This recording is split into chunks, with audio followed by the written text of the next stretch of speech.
সবাই দেখছে যে রাজা উলঙ্গ, তবুও সবাই হাততালি দিচ্ছে, সবাই চেঁচিয়ে বলছে সাবাস সাবাস।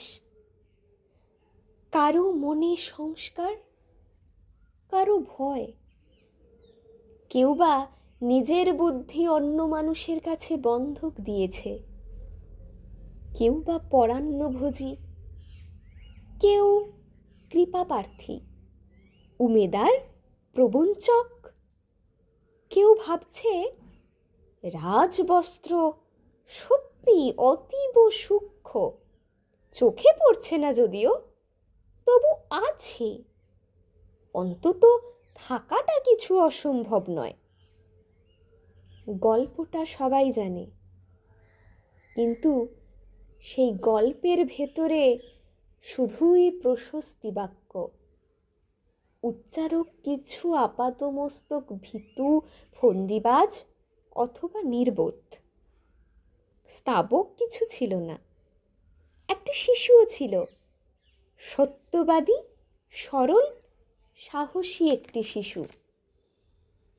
নেমেছে গল্পের রাজা বাস্তবের প্রকাশ্য রাস্তায়, আবার হাততালি উঠছে মুহুর্মুহু, জমে উঠছে স্তাবক বৃন্দের ঝড়।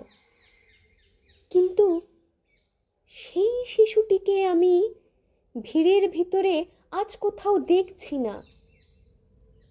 শিশুটি কোথায় গেল? কেউ কি কোথাও তাকে কোনো পাহাড়ের গোপন গুহায় লুকিয়ে রেখেছে? নাকি সে পাথর, ঘাস, মাটি নিয়ে খেলতে খেলতে ঘুমিয়ে পড়েছে কোনো দূর নির্জন নদীর ধারে, কিংবা কোনো প্রান্তরের গাছের ছায়ায়? যাও, তাকে যেমন করেই হোক খুঁজে আনো। সে এসে একবার এই উলঙ্গ রাজার সামনে নির্ভয়ে দাঁড়াক।